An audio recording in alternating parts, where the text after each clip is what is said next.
Hello दोस्तों, नमस्कार, good evening. हम लोग आज फिर से अपने संघर्ष श्रृंखला को लेकर के आए हैं और फिर से उसी श्रृंखला को आगे लगातार हम लोग बढ़ाएंगे। देखिए आज जो हम लोग इस संघर्ष श्रृंखला में हम लोग 200 क्वेश्चन करने वाले हैं, उसमें देखिए कहाँ तक पहुँचते हैं। चलिए जल्दी से हम लोग क्या करेंगे, शुरू करते हैं, बिना टाइम व्यर्थ बिताए हुए शुरू करते हैं। चलिए ये सबसे पहला क्वेश्चन 211 नंबर क्या कहता है। तो पहला क्वेश्चन कह रहा है कि डीएनए फिंगरप्रिंट निम्न में से क्या है। डीएनए फिंगरप्रिंट जो है निम्न में से क्या है, आप लोग जवाब दीजिएगा कि निम्न में से क्या है। तो सबसे पहले डीएनए टाइपिंग है, डीएनए प्रोफाइलिंग है और ए और बी दोनों है और बेस पेयरिंग है। तो इसमें ऑप्शन ए चला जाएगा, क्या डीएनए टाइपिंग हो जाएगा। चलिए नेक्स्ट क्वेश्चन की ओर बढ़ते हैं। न्यूक्लिक अम्ल के नाइट्रोजन बेस के बीच कौन सा बंधन रहता है। चलिए इसमें आपको थोड़ा डिस्कस कर देते हैं कि न्यूक्लिक अम्ल में कौन कौन सा बेस आता है। तो आपको हम बताए थे, जैसे अगर मान लिया जाए कि यहाँ पे हम लिखते हैं, यहाँ पे फॉस्फेट लिख दिए, क्या लिख दिए, फॉस्फेट, और फॉस्फेट के साथ क्या लिख दिए, शर्करा लिखे, और शर्करा के साथ एक नाइट्रोजन क्षार लिख दिए, एक नाइट्रोजन क्षार। और यही जो तीनों मिल करके होता है, इसी को क्या कहते हैं, न्यूक्लियोटाइड कहते हैं। अब ये न्यूक्लियोटाइड है तो इसमें आपको देखना है कि कौन कौन सा बंधन होता है, तो कौन कौन का सा बंधन होता है। सबसे पहला ये बंधन का नाम क्या है, तो इसको नाम है, देखिएगा यहाँ पे, फास्फो एस्टर बंधन। और ये जो बीच में है नाइट्रोजन और शर्करा के बीच में, तो इसका नाम क्या है, इसको नाम है ग्लाइकोसिडिक नाम है। अब यहां से देखना है कि ये दोनों तो जान गए, लेकिन एक न्यूक्लियोटाइड अगर हम इधर से बनाते हैं, एक पेयर, इधर से एक है और एक इधर से, तो ये पेयर हो जाएगा, जोड़ा हो जाएगा। और यहाँ पे लिख दिए नाइट्रोजन, यहाँ पे शर्करा और यहाँ पे फॉस्फेट, सेम इधर में भी बंधन हो जाएगा। अब यहाँ से यहाँ पे बीच में जो बंधन होता है, कहीं पे यहाँ पे आपको दिखेगा ट्रिपल बॉन्ड दिखेगा, कहीं पे डबल बॉन्ड दिखेगा। तो इसी बंधन का नाम पूछ रहा है बच्चे, क्या पूछ रहा है इसमें। देखिए क्वेश्चन को पढ़ेंगे, न्यूक्लिक अम्ल के नाइट्रोजनिक बेस के बीच कौन सा बंधन पाया जाता है। तो हमने बताया कि इधर जो फॉस्फेट और शर्करा के बीच में होता है, उसे कौन सा बंधन कहते हैं, तो उसे कहते हैं फास्फो एस्टर बंधन।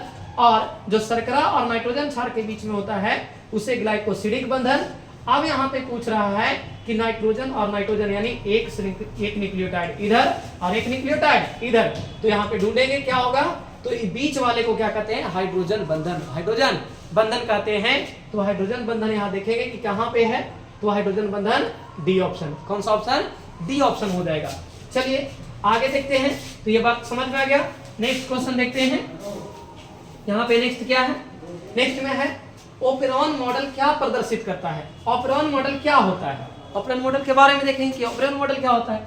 तो ऑपेरॉन मॉडल जो होता है, यह है जीन नियंत्रण करने की विधि। इससे क्या किया जाता है, जीन नियंत्रण होता है।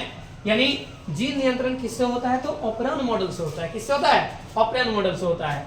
अब यहाँ पे देखेंगे ऑप्शन कौन सा सही है, एक और ही बात देखेंगे कि ऑपेरॉन मॉडल के बारे में कौन बताया था, ऑपेरॉन मॉडल के बारे में किसने बताया था। तो आप लोग बता सकते हैं, आप लोग कमेंट में बताइएगा। जेकब, क्या नाम था, जेकब नाम था, और मोनार्ड नाम था। ये दोनों ने मिलकर के ऑपेरॉन मॉडल के बारे में बताया था। अब यहाँ पे देखेंगे कि इसका ऑप्शन क्या सही है, तो जीन फंक्शन, क्या है सही, जीन फंक्शन। यह ऑपेरॉन मॉडल किसमें होता है, तो जीवाणुओं में होता है। किसमें, जीन नियंत्रण की विधि किसमें होता है, जीवाणुओं में होता है। और आगे देखेंगे कि जीन नियंत्रण के साथ साथ इसमें कौन कौन सा जीन पाया जाता है, तो जीन कौन कौन सा, एक होता है ऑपरेटर जीन, क्या होता है, ऑपरेटर, और प्रमोटर, और एक होता है संरचनात्मक। ये तीनों होता है, ऑपरेटर, प्रमोटर और संरचनात्मक। 3 प्रकार के जीन होता है। ये 3 प्रकार के किसमें जीन होता है, ऑपेरॉन मॉडल में। और जैकब और मोनार्ड, इससे भी याद रखिएगा कि ऑपेरॉन मॉडल को किसने खोज किया था, तो जैकब और मोनार्ड ने किया था।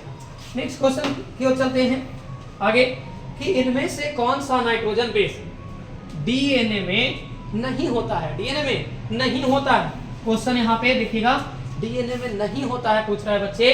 तो आपको हम पीछे भी डिस्कस कराए हैं, क्या है यहाँ पे हम बताए थे ए, टी, जी और सी, ये है किसका बेस पेयर, तो ये है डीएनए का बेस पेयर, डीएनए का बेस पेयर। अगर देखेंगे कि आरएनए का बेस पेयर क्या होता है, तो ए यू जी सी, यहाँ पे डबल बॉन्ड होता है, इसमें ट्रिपल बॉन्ड होता है। ये बात भी याद रखेंगे कि एडेनिन और थाइमिन के साथ डबल बॉन्ड होता है और ग्वानिन और साइटोसिन के साथ ट्रिपल बॉन्ड होता है। ये बात भी याद रखेंगे। बीच में जो है नाइट्रोजन क्षार के बीच में हाइड्रोजन बंधन होता है, नाइट्रोजन क्षार के बीच में हाइड्रोजन बंधन होता है। नेक्स्ट देखते हैं कि यहाँ पे ये डीएनए का बेस पेयर है और ये क्या है, आरएनए का बेस पेयर, आरएनए का बेस पेयर है।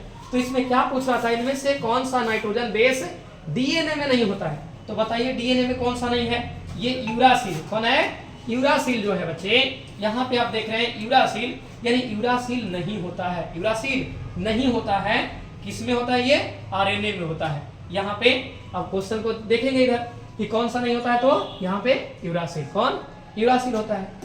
आगे नेक्स्ट क्वेश्चन देखते हैं क्या कह रहा है यहाँ पे। अब देखिए नेक्स्ट में है एसिटाबुलेरिया। एसिटाबुलेरिया निम्न में से क्या है, एसिटाबुलेरिया क्या होता है। सबसे पहले इसको समझेंगे कि एसिटाबुलेरिया क्या है, एसिटाबुलेरिया क्या है, ध्यान देंगे इधर। चल गया, अब देखिए यहां ध्यान देंगे, एसिटाबुलेरिया क्या है, एसिटाबुलेरिया क्या है। यह एक प्रकार का क्या होता है, शैवाल होता है। क्या होता है, यह एक प्रकार का शैवाल है। क्वेश्चन कह रहा है एसिटाबुलेरिया क्या है, तो यहाँ पे ऑप्शन क्या हो जाएगा, शैवाल के साथ। लेकिन और भी क्वेश्चन यहाँ पे है, और भी क्वेश्चन है। जैसे आप सुने होंगे एकल प्रोटीन, एकल प्रोटीन कोशिका के बारे में, एकल कोशिका प्रोटीन के बारे में। तो एकल कोशिका प्रोटीन क्या होता है, एकल कोशिका प्रोटीन क्या होता है, यह बनाया जाता है कैसे, तो मशरूम के बारे में बताए, मशरूम के बारे में बताए थे कि एकल कोशिका प्रोटीन जो है वह मशरूम से बनाया जाता है, यानी जिसमें एक ही कोशिका के अंदर बहुत सारे प्रोटीन को क्या किया जाता है, उत्पन्न किए जाते हैं, वो एकल कोशिका प्रोटीन के अंतर्गत आता है। प्रोटोजोआ, तो प्रोटोजोआ आप समझते हैं, प्रोटोजोआ क्या है, जीव है। प्रोटोजोआ क्या है, जीव है। प्रोटोजोआ जैसे अमीबा और पैरामीशियम, प्रोटोजोआ के जैसे अमीबा और पैरामीशियम। नेक्स्ट क्वेश्चन की ओर चलते हैं, यहाँ पे तो क्या हो जाएगा, सवाल हो जाएगा, बी ऑप्शन सही है। नेक्स्ट चलते हैं, नेक्स्ट है यहाँ पे देखिए, एक संकरण क्रॉस का फिनोटाइप अनुपात। चलिए ये आसान सा क्वेश्चन है, बता सकते हैं कि एक संकर क्रॉस, एक संकर क्रॉस। मेंडल के बारे में जब हम पढ़ा रहे थे, यानी मेंडल का एकल संकर क्रॉस पढ़ा रहे थे, द्विव संकर क्रॉस पढ़ा रहे थे, तो वहां पे आपको अनुपात के बारे में बताया गया था, वहां पे अनुपात के बारे में बताया गया था। यहाँ पे ध्यान देंगे कि एकल संकर क्रॉस, एकल संकर क्रॉस जो होता है उसमें फिनोटाइप अनुपात और जीनोटाइप अनुपात क्या होता है। फिर उसके बाद हम लोग द्विव संकर क्रॉस के बारे में पढ़ेंगे। तो एकल संकर क्रॉस जो होता है, यहाँ ध्यान देंगे कि एकल संकर क्रॉस क्या है। तो एकल संकर क्रॉस में सबसे पहले जीनोटाइप अनुपात, फिनोटाइप अनुपात देखते हैं। फेनोटाइप अनुपात, फेनोटाइप अनुपात, तो फेनोटाइप अनुपात 3:1 होता है। और जीनोटाइप क्या होता है, जीनोटाइप क्या होता है, तो 1:2:1 होता है। ये जीनोटाइप हो गया किसका, एकल संकर का, एकल संकरण का। और ये किसका हो गया, ये भी एकल संकरण का, एकल संकरण का होता है। अब यहां से देखेंगे कि एकल संकर का हम लोग क्या देख लिए, जीनोटाइप और फिनोटाइप। तो पहले इसको सोल्व कर लेते हैं कि क्या है फिनोटाइप। फिनोटाइप पूछ रहा है, तो फिनोटाइप क्या हो जाएगा, 3:1 हो जाएगा, 3:1 हो जाएगा। लेकिन इसी में अगर कहा देता बच्चे कि द्विव संकरण को बताइए, यानी द्विव संकरण में फिनोटाइप बताइए, तो क्या अब जवाब देते हैं जी, द्विव संकरण में फिनोटाइप क्या होता है, तो आपको बताना है जल्दी से 9:3:1 होता है।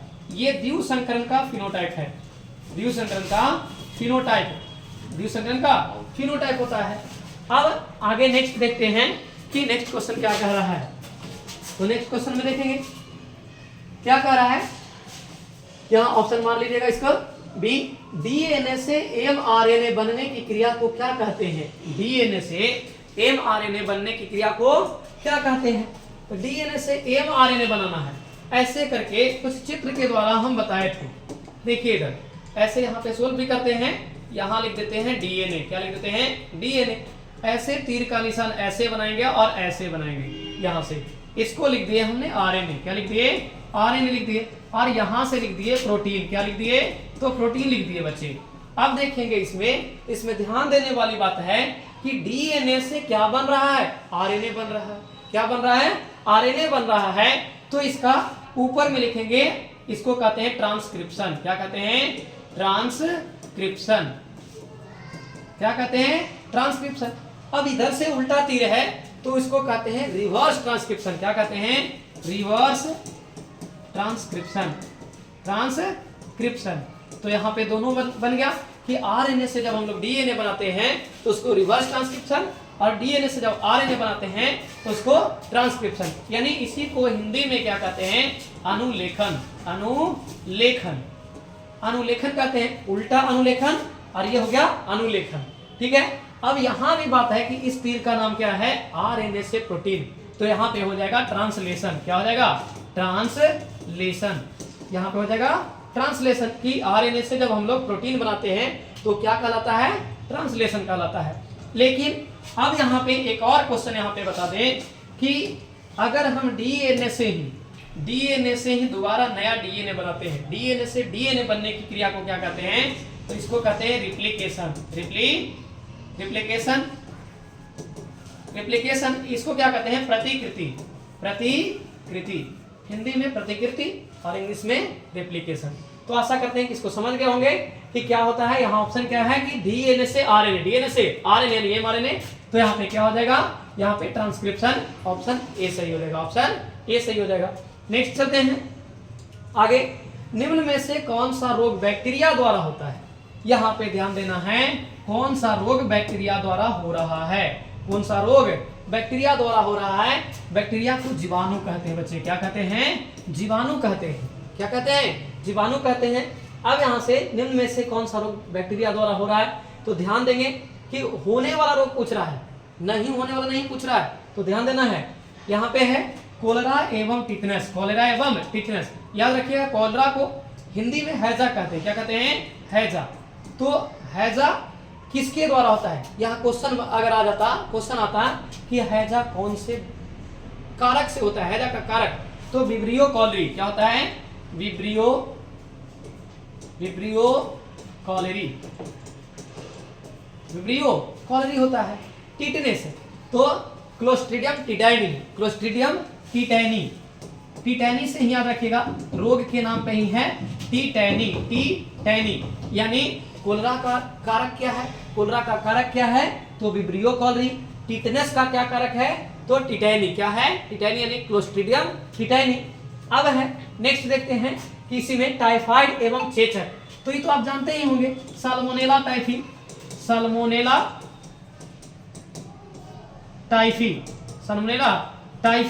यानी साल्मोनेला टाइफी जो जीवाणु है, बैक्टीरिया है, इसके द्वारा टाइफाइड होता है। और कोलेरा आप बता दिए कि कौन सा? तो विब्रियो कॉलेरी जीवाणु द्वारा। टिटनेस क्लोस्ट्रीडियम टिटैनी द्वारा। ये हो गया। अब चेचक यहाँ पे पूछ रहा है। चेचक किसके द्वारा होता है? तो चेचक याद रखेंगे, यह विषाणु जनित रोग है। कैसा रोग है? विषाणु जनित रोग है, यानी यह वायरस से होने वाला रोग है। और याद रखेंगे वेरियोला वायरस द्वारा क्या होता है? चेचक होता है। वेरियोला वायरस द्वारा चेचक होता है।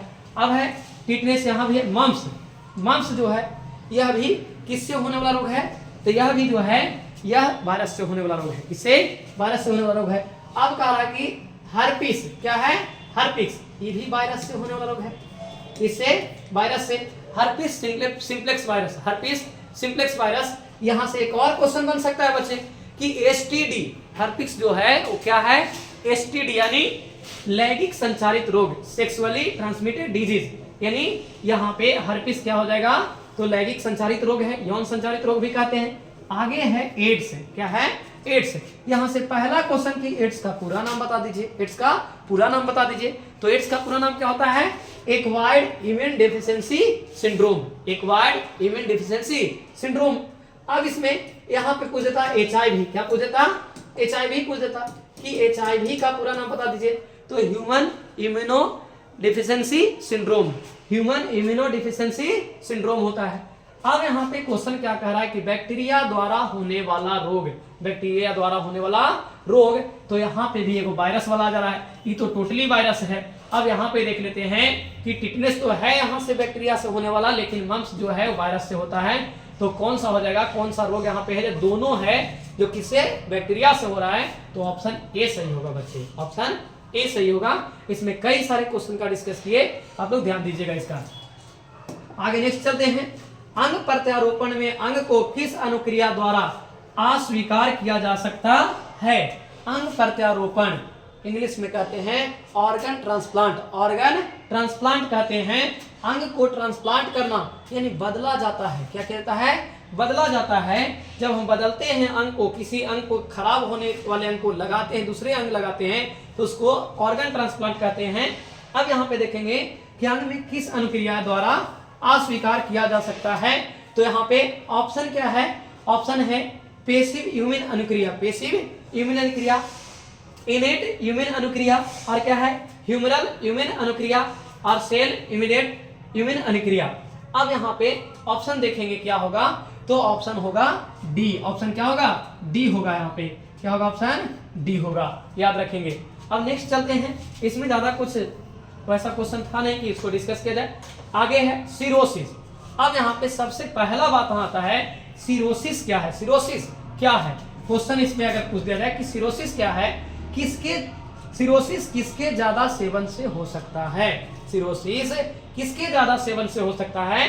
तो पहले आपको जानना है कि सिरोसिस क्या है, क्योंकि आपको पता होना चाहिए कि जब आप ऑब्जेक्टिव बनाते हैं और ऑब्जेक्टिव जब सोल्व करते हैं, तो जो लड़का, जो बच्चे ऑब्जेक्टिव बनाते हैं वही सब्जेक्टिव बना सकता है। क्यों? क्योंकि ऑब्जेक्टिव का डायरेक्ट कनेक्शन जो होता है सब्जेक्टिव से होता है, कहीं ना कहीं थ्योरी से ही निकल के आया है। तो आप बता सकते हैं सिरोसिस क्या है। इसका आंसर क्या है आगे बताएंगे। सबसे पहले इसको देखेंगे कि सिरोसिस क्या होता है। तो यकृत खराब जब हो जाता है, यकृत में होने वाला एक बीमारी है, यकृत में होने वाला एक बीमारी है, यह जो सिरोसिस कहलाता है। अब यहाँ डायरेक्ट आप जानते होंगे, सबको बोलचाल की भाषा में आप सुनते होंगे कि अगर शराब पिएगा तो क्या खराब हो जाएगा? लीवर खराब हो जाएगा। क्या खराब हो जाएगा? लीवर खराब हो जाएगा। यानी सिरोसिस यकृत में होने वाला बीमारी है। और यहाँ पे क्या हो जाएगा ऑप्शन बच्चे? तो एल्कोहल हो जाएगा। क्या हो जाएगा? एल्कोहल हो जाएगा यहाँ पे। अब नेक्स्ट है इसी जगह पे आगे देखते हैं अगला क्वेश्चन क्या है। सामान्य जुकाम को एंटीबायोटिक से ठीक नहीं किया जा सकता है, क्योंकि इसमें क्या होता है? यानी एंटीबायोटिक से क्यों नहीं ठीक किया जा सकता है? एंटीबायोटिक से ठीक क्यों नहीं किया जा सकता है? तो ध्यान देंगे कि सामान्य जुकाम को एंटीबायोटिक से ठीक नहीं किया जा सकता है। ऑप्शन देखते हैं क्या है ऑप्शन में। यहाँ पे है ऑप्शन, यह वायरस से होने वाला है। यानी सामान्य जुकाम जो होता है किससे होता है, इसको जानना है। सामान्य जुकाम किससे होता है? तो सामान्य जुकाम जो होता है यह वायरस से होता है। किससे होता है? वायरस से होता है। ये वही बात ध्यान रखना है, वायरस से। किससे होता है? वायरस से होता है। अब वायरस से होता है, जो भी रोग अगर वायरस से होगा, जो भी रोग अगर वायरस से होगा, तो उसको हम किससे ठीक नहीं कर सकते हैं? एंटीबायोटिक से ठीक नहीं करते हैं। क्यों? क्योंकि एंटीबायोटिक से किस रोग को ठीक किया जाता है? तो जो जीवाणु से होता है, जो रोग जीवाणु से होगा उसको एंटीबायोटिक द्वारा ठीक किया जाता है, ना कि एंटीबायोटिक द्वारा वायरस वाले रोग को ठीक नहीं किया जा सकता है। तो यहाँ पे ध्यान देंगे कौन सा ऑप्शन सही हो जाएगा? ए ऑप्शन सही हो जाएगा। कौन ऑप्शन सही हो जाएगा? ए ऑप्शन सही हो जाएगा। नेक्स्ट चलते हैं।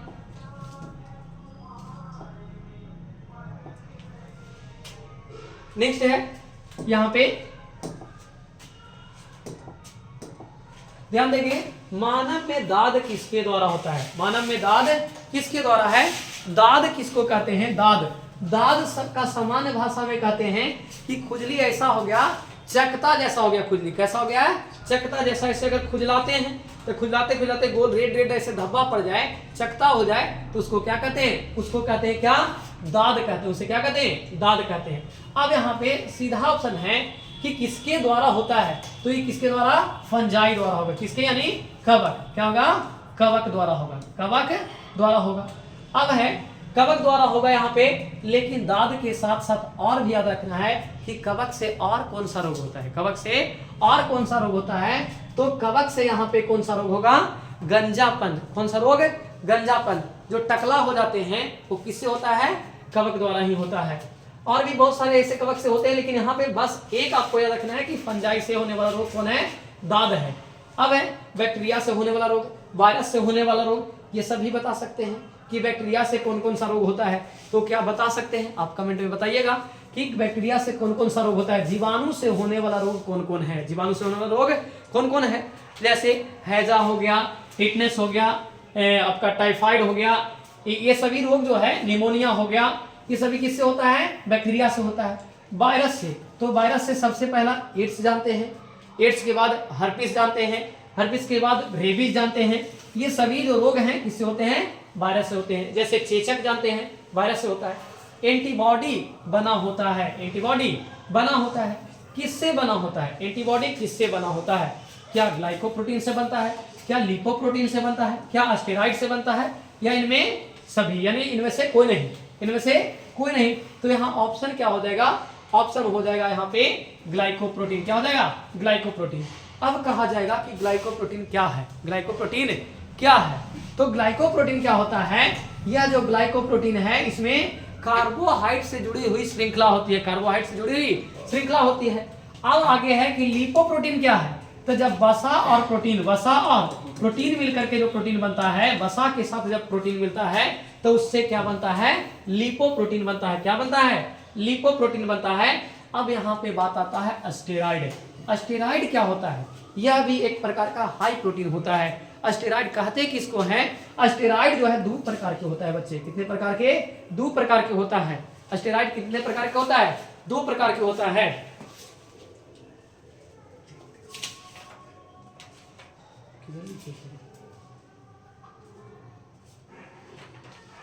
अब देखिए स्टेरॉइड 2 प्रकार के होता है। एक है क्या, तो कार्टिको स्टेरॉइड, कार्टिको स्टेरॉइड, कार्टिको स्टेरॉइड, कार्टिको स्टेरॉइड है। और कार्टिको स्टेरॉइड के anabolic, anabolic steroid. Anabolic steroid और कार्टिको स्टेरॉइड में अंतर क्या है। कार्टिको स्टेरॉइड जो है यह सूजन को कम करने के लिए, मांसपेशियों को सूजन को कम करने के लिए या फिर कुछ औषधियों के लिए किया जाता है।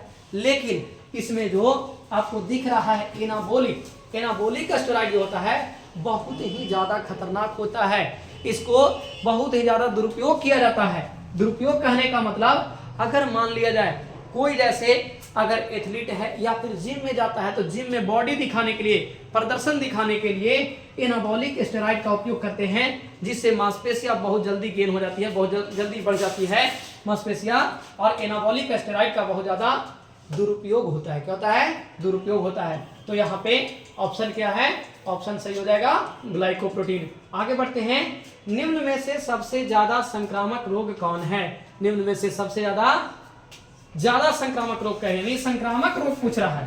पहले बताएंगे कि संक्रामक रोग क्या है, संक्रामक रोग क्या है, असंक्रामक रोग क्या है। तो संक्रामक रोग किसको कहते हैं, जैसे अगर वैसा रोग जो एक व्यक्ति से, एक संक्रमित व्यक्ति है, क्या है, संक्रमित व्यक्ति है, जिसको रोग हो गया है और उससे दूसरा व्यक्ति में अगर ये व्यक्ति को रोग हो गया और ये भी व्यक्ति है, इसके संपर्क में आने से, साथ बैठने से, खाना पीना खाने से, उसके साथ टाइम स्पेंड करने से अगर मान लिया जाए इस व्यक्ति से इसको हो रहा है, तो क्या कहेंगे, उसको संक्रामक रोग कहेंगे। अगर मान लिया जाए ऐसा नहीं हो रहा है, एक व्यक्ति से दूसरा व्यक्ति के कांटेक्ट में आने से, संपर्क में आने से नहीं हो रहा है, तो इसको कहते हैं असंक्रामक रोग, असंक्रामक रोग। तो यहाँ ध्यान देंगे कि संक्रामक रोग क्या है, यानी ज्यादा संक्रामक क्या है। तो बताइए, हेपेटाइटिस बी, एड्स, और क्या है, सामान्य जुकाम और मलेरिया। क्या ऑप्शन सही है, जल्दी से बताएंगे आप लोग, कमेंट में भी बताइएगा कि ऑप्शन क्या है यहाँ पे। तो क्या एड्स संक्रामक है, जी नहीं, एड्स संक्रामक नहीं है। क्या मलेरिया संक्रामक है, नहीं है। और क्या है, हेपेटाइटिस संक्रामक है, नहीं। तो क्या यहाँ पे सामान्य जुकाम, क्या हो जाएगा, सामान्य जुकाम हो जाएगा संक्रामक, यानी यहाँ पे ज्यादा संक्रामक कौन होगा, सामान्य जुकाम हो जाएगा। अगले ऑप्शन की ओर चलते हैं तो ध्यान देंगे यहाँ पे, निम्न में से कौन सा विषाणु जनित रोग है, निम्न में से कौन सा विषाणु जनित रोग है। अब देखेंगे निम्न में से कौन सा विषाणु जनित रोग है। चलिए ध्यान देते हैं कि निम्न में से कौन सा विषाणु जनित रोग है। फ्लू, पोलियो, एड्स, इनमें से सभी, फ्लू, पोलियो और इनमें से सभी। चलते हैं फ्लू को लिखते हैं क्या, फ्लू को क्या कहते हैं, फ्लू को क्या कहते हैं, इन्फ्लुएंजा। क्या कहते हैं, इन्फ्लुएंजा, इन्फ्लुएंजा कहते हैं फ्लू को। यह जो है इन्फ्लुएंजा जो है किससे होता है, यानी कह रहा है कि विषाणु जनित रोग है, विषाणु जनित रोग है। कौन कौन विषाणु से होने वाला रोग है, तो विषाणु से इन्फ्लुएंजा भी होता है, और क्या होता है, पोलियो भी होता है। आप लोग बताएंगे कि पोलियो, कमेंट में आप लोग बताएंगे कि पोलियो के लिए कौन सा टीका लगाया जाता है, कौन सा टीका लगाया जाता है। तो कौन सा टीका लगाया जाता है, OPV, OPV, oral polio vaccine, OPV, OPV यानी ओरल पोलियो वैक्सीन, ये लगाया जाता है पोलियो के टीका, पोलियो के टीका लगाया जाता है। अब है एड्स, यहाँ पे एड्स किससे तो होता है, अब पहले भी देखें अगले क्वेश्चन में कि एचआईवी, एचआईवी द्वारा एड्स होता है, यानी तीनों के तीनों क्या है, इसमें तीनों के तीनों रोग दिख रहा है कि एड्स यानी इसमें वायरस से होने वाला है। तो डी ऑप्शन सही हो जाएगा, क्या हो जाएगा, डी ऑप्शन सही हो जाएगा इनमें से सभी। अब नेक्स्ट चलते हैं, नेक्स्ट क्वेश्चन की ओर चलते हैं। विडाल टेस्ट निम्नलिखित में से किस रोग की पहचान है, किस रोग के पहचान के लिए किया जाता है, यानी कौन सा विडाल टेस्ट क्यों किया जाता है, कौन सा रोग को पहचानने के लिए किया जाता है। तो चलते हैं देखते हैं, पहला है टाइफाइड, दूसरा है टीबी और तीसरा जो है कैंसर और कुष्ठ रोग। तो यहाँ पे देखते हैं कि टाइफाइड के लिए कौन सा टेस्ट, तो विडाल टेस्ट किया जाता है, टाइफाइड के लिए विडाल टेस्ट किया जाता है। बाकी अगर आपको देखा जाए टीबी के लिए, तो टीबी में बलगम जांच किया जाता है, टीबी में बलगम जांच किया जाता है, यानी टीबी में बलगम जांच करके बताया जाता है कि आपको टीबी है कि नहीं। इसमें टीबी से बलगम जांच करने से पता चलता है कि उसमें माइक्रोबैक्टीरियम ट्यूबरकुलोसिस, माइक्रोबैक्टीरियम ट्यूबरकुलोसिस नामक जीवाणु आ जाता है, तो वह पता चल जाता है कि उसको क्या हो गया है, क्या हो गया है, टीबी हो गया है। अगर कैंसर, तो कैंसर है ब्लड जांच के द्वारा, एक्सरे हो गया, एमआरआई हो गया, सीटी स्कैन हो गया, ये सभी द्वारा कैंसर को पता किया जाता है। कुष्ठ रोग यानी कोढ़ बीमारी कहते हैं इसको, लेप्रोसी कहते हैं, क्या कहते हैं, लेप्रोसी कहते हैं, कुष्ठ रोग जिसको कोढ़ी वाला बीमारी कहते हैं। ये तो देखकर ही बता दिया जा सकता है कि है, तो इसमें ऑप्शन क्या हो जाएगा, विडाल टेस्ट टाइफाइड के लिए किया जाता है, किसके लिए, टाइफाइड के लिए किया जाता है। आगे है नेक्स्ट कि कोलेस्ट्रम में पाया जाने वाला एंटीबॉडी का प्रकार है, कोलेस्ट्रम में कौन सा पाया जाता है, कोलेस्ट्रम में पाया जाने वाला एंटीबॉडी का प्रकार कौन है। तो आप जानते हैं कि विटामिन से ही संबंधित है, जैसे आपको बताया थे कि हरा गोल्डन राइस जो होता है, गोल्डन राइस, तो विटामिन ए होता है यहाँ पे, तो आपको बताए थे ए क्या है, ए यहाँ पे ऑप्शन हो जाएगा सीधा सा। मधुमक्खी पालने के लिए मधुमक्खी के किस किस्म का सबसे अधिक पालतू बनाया जा सकता है, यानी यहाँ पे ध्यान देने वाली बात है मधुमक्खी के बारे में कि कौन सा मधुमक्खी है जिसको अधिक से अधिक क्या किया जा सकता है, पालतू बनाया जा सकता है, यानी पालने के लिए सबसे ज्यादा उपयोग किया जाता है। तो Apis indica, Apis mellifera, Apis dorsata, Apis florea, यानी इनमें से चारों जो है यह मधुमक्खी का ही प्रजाति है। आप इस ऑप्शन को याद भी रखेंगे। अगर आपको 2 नंबर वाला क्वेश्चन में अगर पूछा जाता है कि बताइए आप लोग मधुमक्खी के प्रजातियों का नाम बताइए, तो आप इसे क्या कर सकते हैं, लिख सकते हैं। इसका ऑप्शन क्या होगा सही, तो सही ऑप्शन है एपिस इंडिका, एपिस इंडिका है सही ऑप्शन ए। लेकिन मधुमक्खी से संबंधित कुछ और अगर डिस्कस किया जाए कि मधुमक्खी जो होता है, मधुमक्खी उसको पालन को, मधुमक्खी पालन को क्या कहते हैं, बी कीपिंग, क्या कहते हैं, बी कीपिंग कहा जाता है, यानी उसे एपी कल्चर कहा जाता है। मधुमक्खी पालन को क्या कहा जाता है, एपी कल्चर कहा जाता है। आप लोग ये कमेंट करेंगे कि मधुमक्खी पालन को क्या कहा जाता है, एपी कल्चर। और ये मधुमक्खी पालन में हम लोग और समझते हैं कि मधुमक्खी जो है यह कितने प्रकार की होती है। अगर मान लिया जाए एक छत्ता है, एक ऐसे छत्ता है और इस छत्ते में क्या लगे हुए हैं, मधुमक्खी है, तो क्या बता सकते हैं कि मधुमक्खी में यानी छत्ता में कितने प्रकार की मधुमक्खियां होती है। तो आते हैं, देखते हैं यहाँ पे कि सबसे पहले जो होती है, इसमें सबसे जो बड़ी और नेतृत्वकर्ता जो होती है उसको क्या कहा जाता है, रानी मधुमक्खी यानी रानी मक्खी कहा जाता है, रानी मक्खी कहा जाता है। ये क्या होती है, तो मादा मक्खी है, ये क्या है, मादा है, और ये मादा जो है प्रजनन करने वाली मादा है, यानी कहने का मतलब यही रानी मक्खी है जो अंडे देती है, रानी मक्खी अंडे देती है बच्चे। आगे जो है, आगे देखते हैं कि इसी में श्रमिक मक्खी, श्रमिक या सैनिक या फिर कार्यकर्ता या फिर इसको देख रेख करने वाला कह सकते हैं कि श्रमिक मक्खी कौन है, तो श्रमिक जो होता है उसको कहते हैं मादा मक्खी। क्या कहते हैं, मादा मक्खी ही होती है, लेकिन यह बंध होती है। क्या होती है बच्चे, बंध होती है।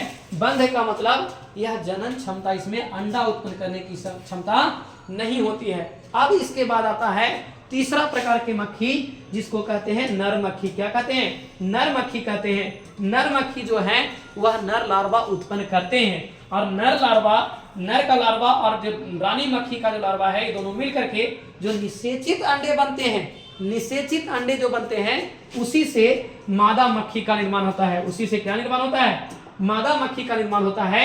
यानी मादा मक्खी अगर कहा जाए कि उसका निर्माण कैसे हो रहा है, तो नर का लार्वा, नर मक्खी का लार्वा जो है, और फिर मादा मक्खी का, मादा मक्खी का जो लार्वा है, यानी इसमें रानी मक्खी कह देंगे। कौन सा मक्खी, रानी मक्खी।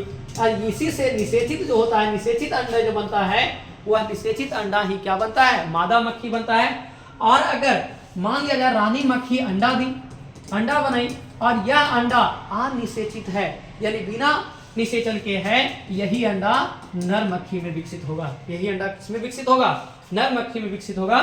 तो मधुमक्खी पालन से संबंधित इसको बातें याद रखेंगे। मधुमक्खी का पालन जो है वह सबसे ज्यादा कहाँ किया जाता है, तो बिहार में सबसे ज्यादा मुजफ्फरपुर जिले में किया जाता है। बिहार में सबसे ज्यादा मुजफ्फरपुर जिले में किया जाता है। क्यों किया जाता है, इसका रीजन क्या है। जैसे मुजफ्फरपुर जिले में कौन सा गांव है जो सबसे अग्रिम है, यानी सबसे आगे है, तो सबसे आगे कौन सा है, तो आप ध्यान देंगे कि मुजफ्फरपुर जिला में सबसे, मुजफ्फरपुर आगे बौचाहा गांव, मुजफ्फरपुर का बौचाहा गांव है जो मधुमक्खी पालन में सबसे आगे है। और वहां लीची पाया जाता है बच्चे। क्या पाया जाता है, लीची। लीची जो है यह पाया जाता है कहाँ, मुजफ्फरपुर में सबसे ज्यादा लीची होता है। और लीची का फूल जो है वह मधुमक्खी के लिए सबसे प्रिय होता है, सबसे प्रिय होता है, उसको शहद बनाने में आसान होता है। अब इसी में आपको 5 नंबर वाला क्वेश्चन जब या 2 नंबर वाला क्वेश्चन पूछेगा तो उसमें मधुमक्खी पालन के बारे में पूछ सकता है कि मधुमक्खी पालन से फायदा क्या है, उसको क्यों किया जाता है, कैसे किया जाता है, ये सारी बातें भी आप ध्यान में रखेंगे। चलते हैं आगे, नेक्स्ट क्वेश्चन की ओर चलते हैं।